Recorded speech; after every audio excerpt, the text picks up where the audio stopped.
masuk pada materi macam-macam desain eksperimen. Dari judulnya dulu. Desain eksperimen. Apa sih desain eksperimen itu? Rancangan penelitian atau rancangan percobaan. Ingat, eksperimen adalah percobaan. Kelinci eksperimen berarti kelinci percobaan. Lah kalian apakah percobaan pakai kelinci? Enggak. Tapi siapa kelinci percobaanmu? Orang. Makanya kita harus super hati-hati. Makanya hati-hati dalam menjaga hati daripada hatimu tersakiti. Ya Allah. Nanti Hello Kitty. Oke ya. Jadi apa? Macamnya desain eksperimen, macam-macam percobaan. Ada percobaan macamnya yang pertama yaitu pre-eksperimen. Maksudnya apa sih? Percobaan sebelum percobaan berarti. Ya, berarti apa? Kita ambil sampel sedikit hanya untuk menjajaki tok. Kira-kira contoh sekarang kalau dalam konseling ya.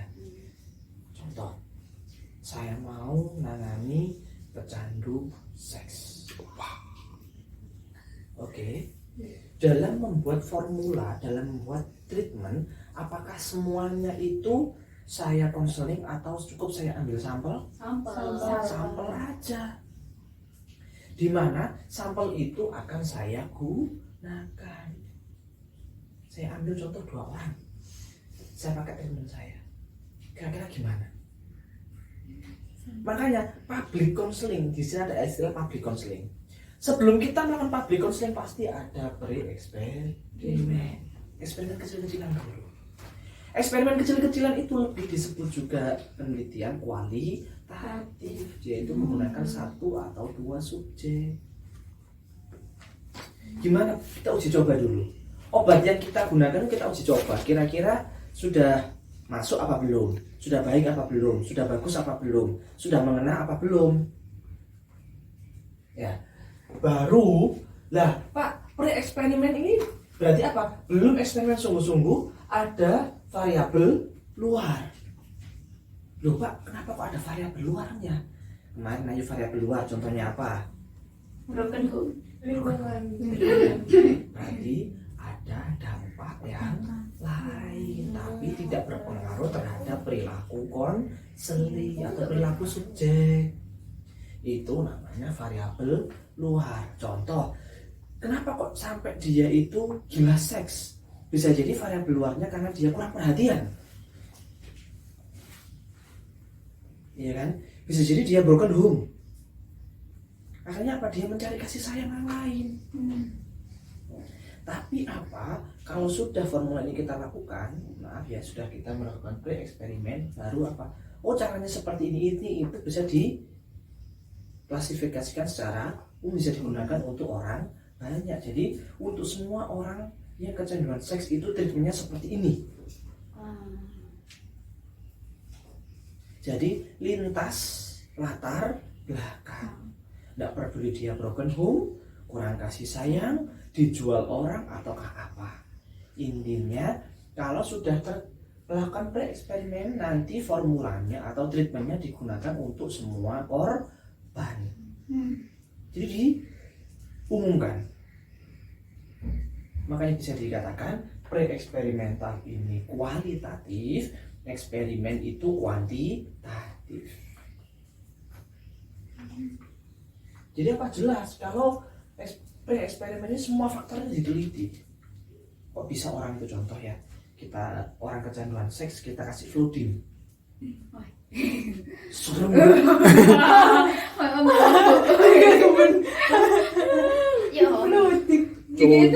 Contoh. Ya Allah, contoh sih ya. Orang kecanduan seks kita kasih flooding. Kira-kira dengan kita kasih flooding itu berpengaruh signifikan apa enggak? Ada perubahan apa enggak? Apakah tambah dia itu tambah nekat ataukah dia itu tambah berhenti? Kan gitu. Nah, ketika dia itu tambah berhenti, berarti apa? Formula flooding tadi, treatment flooding bisa digunakan untuk pecandu seks yang lain. Semua. Iya.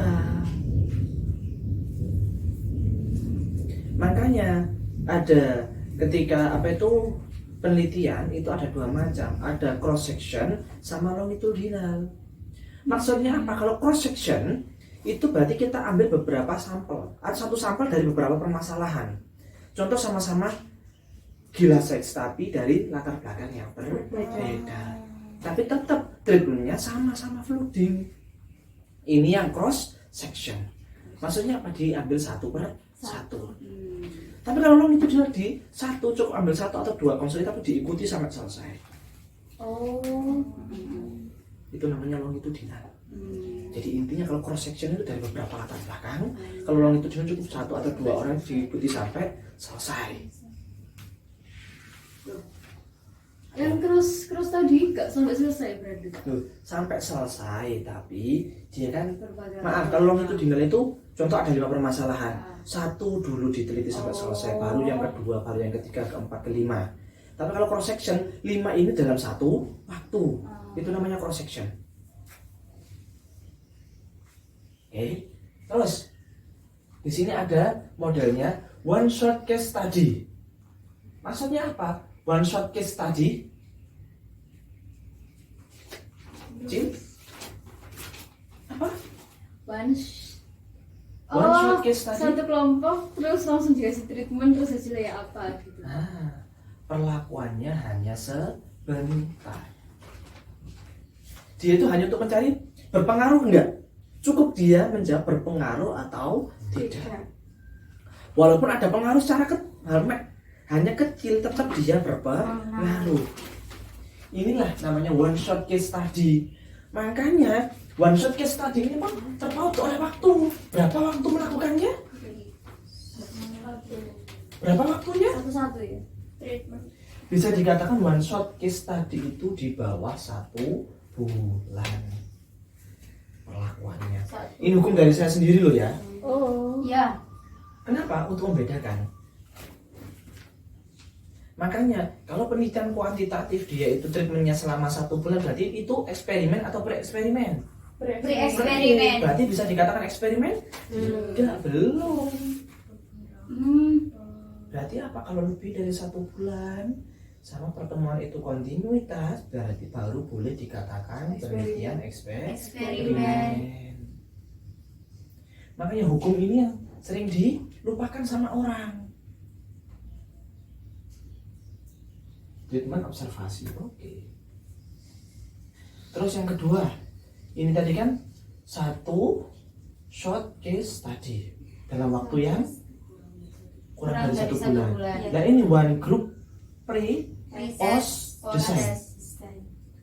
Nah bedanya gini, kalau ini itu kita meneliti 1 atau 2 orang. Nah kalau ini itu berarti 1 kelompok. Ya iyalah. Nah, pre and post design berarti apa? Ada pre-test, ada post-test. Pre-test itu kita berikan sebelum assessment atau setelah assessment? Sebelum pretest. Pre-test itu sebelum assessment. Post-test itu setelah evaluasi atau sebelum evaluasi? Sebelum evaluasi. Sebelum evaluasi. Jadi habis post-test baru Evaluasi. Kenapa evaluasi dalam penelitian kuantitatif kan sudah terjadwal?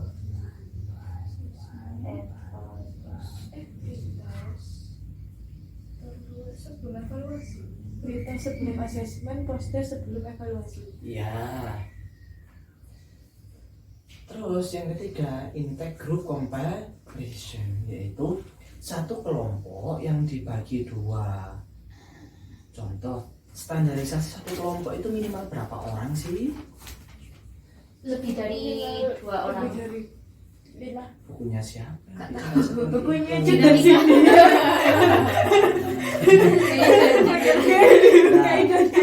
Kaidah Cut dan Cindy. Iya Pak.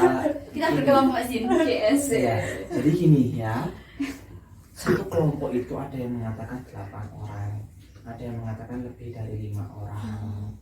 Jadi apa? Standar minimal itu tergantung pada bukunya siapa yang kalian gunakan. Berarti apa kalau setengah kelompok? Anggaplah 1 kelompok itu 8 orang. Berarti kalau setengah kelompok minimal berapa? 4 orang. 4 orang itu masuk grup eksperimen, 4 orang masuk grup kontrol. Jadi apa? 4 yang kita kasih treatment, 4 yang tidak kita kasih treatment. Ini. Tapi dalam lingkup yang sama. dalam lingkup yang sama. Contoh sampai di sini kan ada 5 orang. Oke. Wes, 2 orang ini tak kasih treatment, 3 enggak. Jadi apa? Tetap waktunya pre tak kasih pre semuanya. Waktunya pos tak kasih pos semuanya. Tapi bedanya apa? Ini ada treatment, ini tidak ada treatment. Jadi intinya kalau pre-eksperimental yang kelompok ini ya, intergroup comparison ini belum memenuhi standar pembentukan kelompok. Belum memenuhi standar pembentukan kelompok. Iya. Kok bisa, Pak? Kan ada aturan satu kelompok minimal berapa orang. Oh, iya 8. Hmm. Tapi nek dibagi 2 4. Nah, Padahal berarti 4 kan belum masuk standar pembentukan kelompok. Kenapa kok belum bentuk standar pembentukan kelompok? Alasannya belum heterogen. belum heterogen. Jadi apa? Ngukurnya tidak terukur, kurang terukur, kurang akurat. Oh. Makanya tadi kalau di sini kan ada validitas, ada reliabilitas. Iya. Oke. Kalau di bawah validitas kan nggak diterima. Iya. Kodam kurang akurat. Untuk pre-eksperimental sendiri itu dari one shoot, one group sama intake itu kita pilih salah satu atau kita menyesuaikan mau penelitian yang bagaimana? Nah, kita itu sesuaikan dengan konseli yang ada. Maksudnya apa? Contoh, one shot case tadi berarti apa? Ini digunakan hanya untuk konseli yang amat sangat sulit banget ditemukan permasalahannya. Wah, ya Allah paham. Contoh sekarang, Iya. contoh ya, korban Korban pemerkosaan. Wih, oke. Soalnya biasanya Pak Kadis sih mana? ojo si Oke. korban. Corona. Ada Yo, sih. Oke. Oke. Ayo.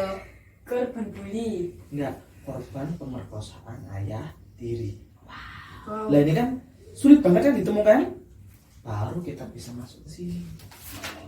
Jarang oh kayak masalahnya tuh jarang ditemukan. Iya. Benar. Kalau korban pemerkosaan itu akeh. Bahkan anak sekarang itu banyak yang menjadi korban pemerkosaan pacarnya. Iya. Coba cara. Coba cara kan. Tapi seneng ya arek-arek. Mari ngono dicerita-critakno. Tapi nangis. Kaitane tok bari ngono yang balik mana.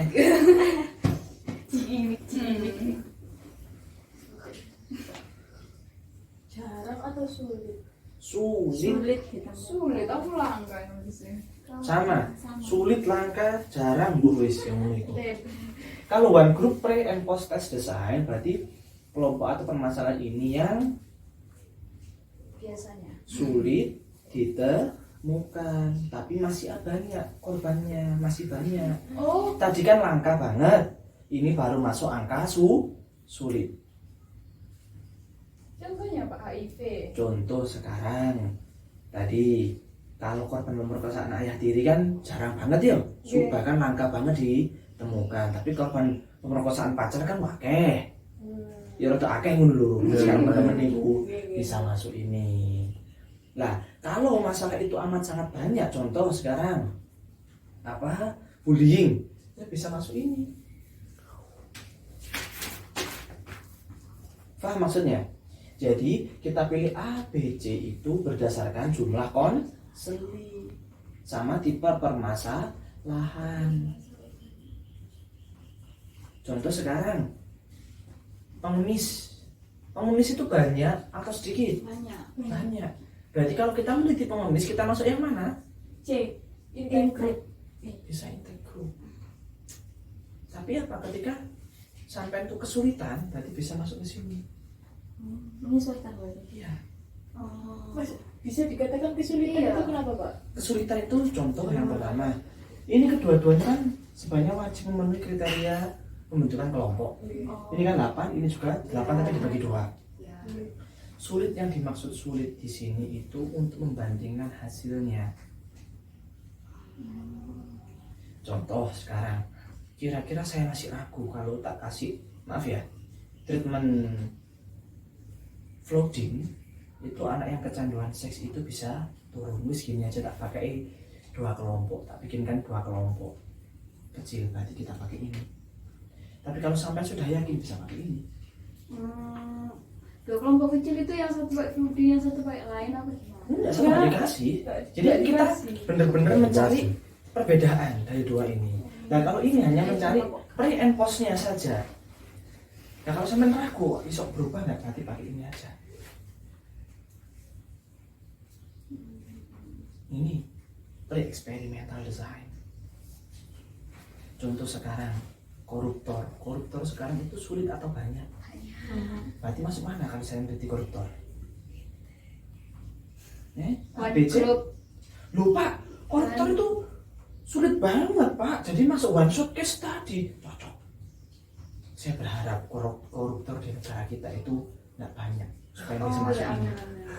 Berarti Bisa kayak gitu, Pak. tergantung persepsi peneliti juga, Pak. Ini dikategorikan sulit atau itu enggak. Bener. Nah, bagaimana kita sebagai peneliti itu sesuai gitu Iya. loh. Bagaimana cara peneliti Asumsinya itu? itu juga, persepsinya itu sesuai. Oke, bagaimana cara menyesuaikan persepsi agar tidak salah dalam Iya. menentukan? Asumsinya seperti ini. Makanya sebagai seorang peneliti kita itu nggak boleh melihat secara sempit, kita harus melihat secara luas. Contoh sekarang kita menemukan satu pelaku koruptor di perusahaan A. Kita kan sudah bangga kan sebenarnya. Tapi apa yang kita lakukan setelah itu ini menggali informasi. Oh, ingat model Mars and Habermas itu kira-kira ada nggak koruptor lain? Mungkin dek nanti ngejak konco-konco. Nah, benar. Tetap ya. Jadi ini jangan dilupakan. Ini akan membentuk persepsi ini. Masuk yang mana? Oh, jadi sebelum menentukan persepsi masuk mana itu kita harus melakukan asesmen. Ya iya, asesmen dulu kira-kira pelakunya itu banyak atau sedikit. Contoh sekarang geng motor. Yang tahu siapa saja pelaku geng motor siapa? Ya anak geng motor. Geng motor. Iya, kita orang luar tahu. Enggak. Makanya tipe sampel itu ada yang dinamakan dengan snowball sampling. Iya, Pak. Iku salju. Nah, kalau kita sudah bertanya kepada signifikan other ternyata tidak ada, berarti kita bisa masuk ke one shot. Tapi kalau kita tahu ini banyak Pak, ternyata bisa kita masukkan ke ini atau yang ini. Kalau sampai ini masih ragu, nanti perubahannya nggak drastis, berarti pakai ini aja untuk membandingkan. Kenapa nggak drastis, Pak? Contoh sekarang, sampai ragu masih ya. Lu kira-kira pelaku koruptor itu kalau tak kasih treatment reinforcement positif atau atau token ekonomi, kira-kira bisa nggak ya? Lah, kan sampai masih ragu. Ini bisa pakai ini. Oh, biru ya? Keliru, Pak. Itu ini. Kalau sampai yakin pakai ini. Kalau sudah yakin pol baru pakai yang Pakai ini. Pak, bisa nggak sih kalau misalnya kita masih ragu, akhirnya kita memilih intek group, lalu kita melakukan penelitian lagi pakai one group protes, pretest sama post test. Boleh, tapi dengan konsep yang berbeda. Tapi treatmentnya sama apa enggak? Bisa sama, bisa beda. Makanya kalau treatment kan peneliti sendiri yang menentukan. Oh boleh. Berarti tapi dengan konseling yang beda. Iya. Oke. Aku lupa, masih bingung kenapa kalau ragu itu pakai intake. Terus kalau Untuk beda membedakan hasil dari grup eksperimen dan grup kontrol. Kira-kira berpengaruh enggak kira-kira di eksperimen ini? kalau yang Ada perbedaan nggak antara grup kontrol dan grup eksperimen? Ini kan nanti dibedakan. Oh, ternyata keraguan saya ini terjawab kalau treatment saya itu kurang maksimal. kalau di B itu belum kelihatan banget hasilnya nanti. Mana? Yang B itu. Ini sudah kelihatan hasilnya. Ini sama yang ragu. Ini loh Mi, bedanya ini ku dikei perlakuan. Awakmu tak tabuk, kira-kira ngamuk gak? Ngamuk. Tapi aku nyoba perlakuan nabukku itu berlaku gak sih? Aku tak tabuk ngamuk. Terus Nindi gak tak perlakuan nabuk, ngamuk gak? Kayak ngene iku lho. Kayak iki lho. Gini Enggak. contohnya. Maaf ya, ada dua orang. Dua kelompok wis, satu masuk kontrol, satu masuk eksperimen. Sama-sama tentang emosi. Dia itu sering emosi ketika di itu nama orang tuanya, dipanggil nama orang tuanya. RSD. Ya. Contoh, benar nggak anak-anak ini sering marah ketika dipanggil nama orang tuanya? Saya bikin dua grup. Kenapa? Saya masih ragu. kira-kira ada pengaruh nggak? Ini nggak ada, emang biasa-biasa ini di jeluk jeneng wong turun nih. Nek muring-muring. Kok kira-kira ya apa lah? Di sini kita pakai treatment. Contoh, saya bikin 2 grup, 1 eksperimen, 1 kontrol. Yang eksperimen ini saya menggunakan desensitisasi sistematik untuk menguatkan mentalnya. 1 nggak tak kasih. Lah, bagaimana perbedaannya? Ini kira-kira setelah saya kasih treatment terus saya panggil nama orang tuanya masih ngamuk enggak? Masih marah enggak? Nah ini kan jelas. Karena dikasih tahu. Ya kan? Logikanya kan gitu. Nah kalau ini sama dengan ini kira-kira penelitiannya berhasil apa enggak? Enggak. Makanya dia harus menggunakan treatment yang lain. Makanya kalau masih ragu dengan treatmentnya, gunakan grup ini. Loh kenapa Pak? Nanti supaya sampai itu memudahkan dalam mencari treatment, mencari konseling. Nah kalau ini sudah tidak berhasil ya, otomatis kan ini yang saya treatment yang kedua kan?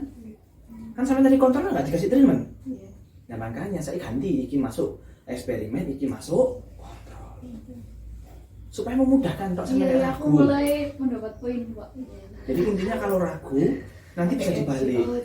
Oh, tukar-tukaran Iya. ini yang dikasih treatment ini enggak. Iya, Lihat perbedaan. iya. Wis ya. Ini enggak pakai uji-uji gitu, Pak? Belum. Yo, itu kok analisisnya pakai uji-uji. Tidak. Kalau 2 gini, Uji ya. maaf, kalau one group pre and post test design untuk sudah sebelum terkup kan paired sample t-test. Ini pun sama kan? Tapi kan dari hasil angket pun kan sudah kelihatan nilainya. Oke. Yang kedua, true experimental design. Jelas. Bapak, yang C tadi juga pakai uji paired sampai tidak? Sing C ambek D. Kalau yang bedanya gini, kalau ini kan sebelum dan sesudah. Ini kelompok sahabat itu eksperimen dan kelompok kontrol ini yang dibedakan.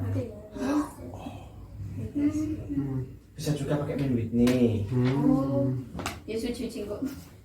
Pengen pelajari lagi uji-uji itu. Nin, sampai dulu statistik ikut kelasku kan?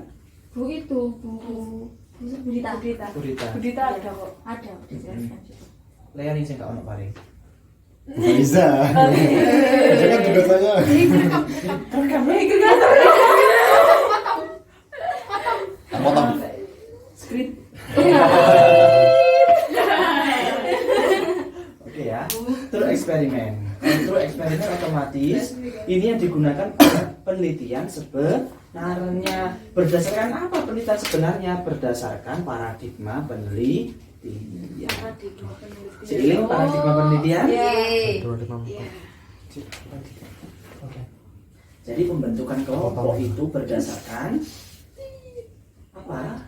Paradigma penelitian. Serta Iya, Ayo. sampel. Lah, Sampel. Penelitian sebenarnya Sampel. berdasarkan paradigma penelitian. berdasarkan paradigma penelitian dan jumlah sampel yang ada. Contoh kita meneliti 2x, x1, x2 dan y1, y2. Apakah mungkin sampel kita itu hanya 8 atau 15 orang? Makanya paradigma itu semakin banyak, ya. Semakin x1, x2, x3 maka subjeknya semakin banyak. Kenapa kelompok yang kita gunakan kan semakin banyak? Lah di sana, Pak, kalau apakah bisa kelompok kontrol itu dikasih perlakuan terserah, tapi perlakuan yang berbeda. Oh, Loh Pak, berarti itu eksperimen 1, eksperimen 2 bisa. Makanya cuma istilahnya aja kelompok kontrol dikasih perlakuan, tapi sebenarnya apa? Kelompok eksperimen 1 dan kelompok eksperimen yang kedua. Menurut KP itu intinya apa sebenarnya kalau kontrol itu benar-benar tidak dikasih perlakuan, cuma istilahnya aja yang berbeda. baik. Oke, ya. Mengingat paradigma sih Pak, saya ingin penjelasan. Untuk teknik sendiri itu masuk variabel dependen apa independen? X itu independen atau dependen? X bebas. X itu terikat. Aku bangga. Akhirnya itu tidak salah. Kamu lukaiku. Permasalahan dia masuk variabel Y. Variabel bebas. Iya. Treatment iku terikat. Masalah niku. Iya. Permasalahan itu kenapa? Karena dia bebas. Oh iya sampai sini. Lahan ya sama-sama terikat. Oke. Wow. Jadi kalau kita mengenal paradigma X1, X1 Y1, X1 X2 Y1, X1 X2 Y1 Y2. Berarti apa? Semakin banyak variabel, semakin banyak kelompok yang digunakan. Nggak mungkin X1 X2 Y kita hanya menggunakan 2 kelompok, bisa jadi 3 kelompok atau 4 kelompok bahkan. X1 kita meliti X1 kelompok 1, kelompok 2 X2, kelompok 3 X1 dan X2, kelompok 4 ini kontrol. Loh, ada 4 pembedaan.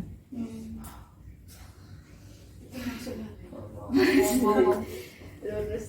Iya, enggak ini masuk yang Nah, kalau sudah seperti ini berarti analisisnya pakai regresi linier sederhana. Gimana itu?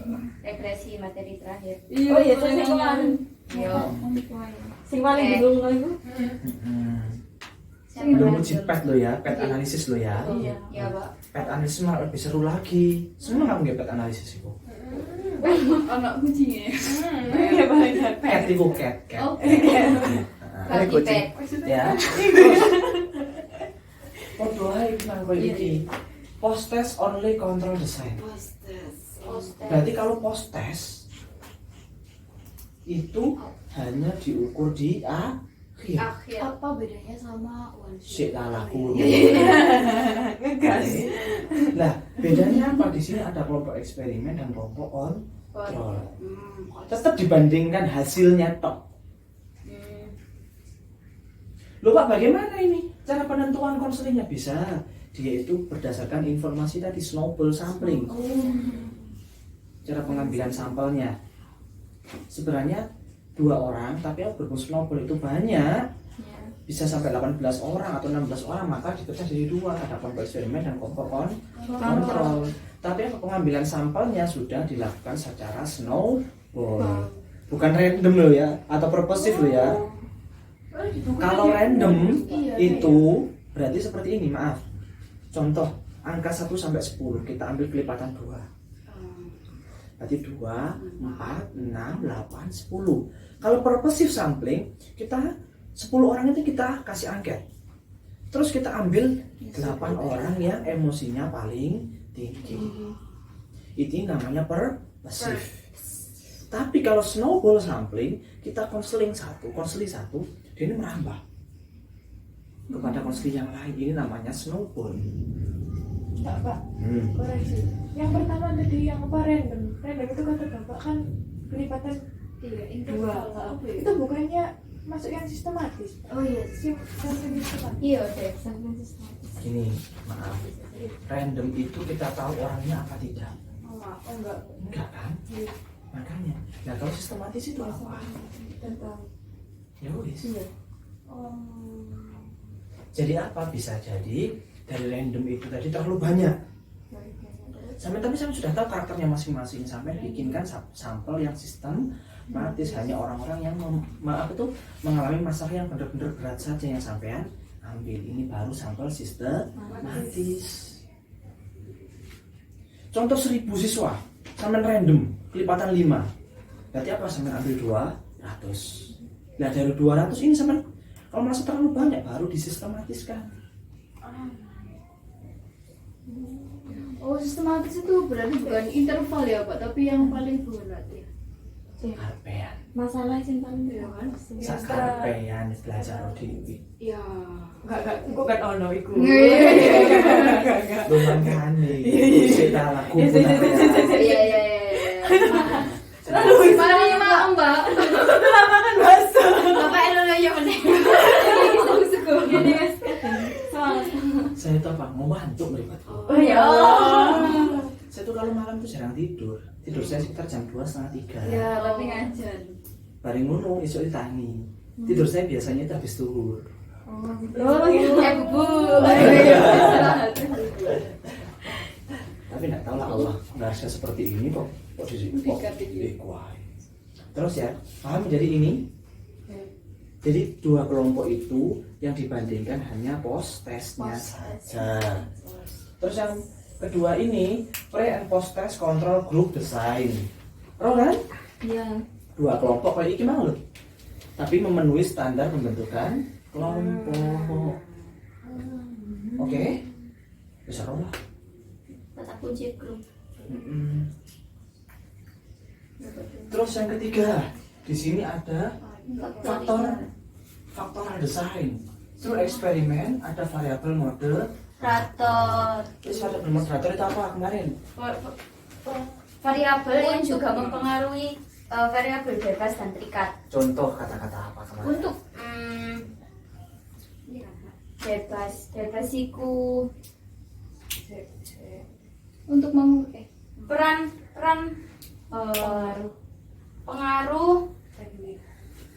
pengaruh motivasi belajar itu dibarengi dengan peran orang tua, maka menimbulkan prestasi belajar. Wis, pokoknya sih itu. Sebenarnya sama sudah tahu kok. Faktor desain through eksperimen. yang faktoral bingung. Enggak, masih bingung Kak, soalnya kok tiba-tiba ada Ya, Ini ada 4 kelompok gitu ya Pak. Iya. Ada R-nya 4, berarti 4. Saya tadi kan yang bilang. yang ini tadi. X1, X2, Y1, Y2. Tak jelas no kaitan nang loh. Oh, yang Ada kelompok 1 itu nanti X1, kelompok 2 X2, kelompok 3 X1, X2, kelompok 4 kontra. Kontrol. Paham? Ya wis. X1. X4 kontrol. X1 kok apa? X1 itu berarti variabel tingkat pertama. Variabel 1. Variabel X1 Mbak. Ya, S1. Jangan dihitungkan. Kok kesenangan Variabel terus pertama. variabel pertama itu kok beli variabel bebas. Variabel 1. Nah iya Mbak, Variabel. variabel terikat pertama. Terikat pertama. Iya. Variabel ter 1. Iya, terus X2. Paham ya? Paham kalau faktor desain? Makanya analisisnya kalau ini pakai regresi linear sederhana. Pakai apa? Regresi linear sederhana. Two way ANOVA bisa atau one way ANOVA bisa. Sederhana. Two-way. Saya dulu pakai ANACOVA Mbak. Iya. Kalau orang-orang bilang itu anaconda. Kapan ngomong? Aku kok nanti anaconda. Iya, wis lali. Kalian kira-kira paham?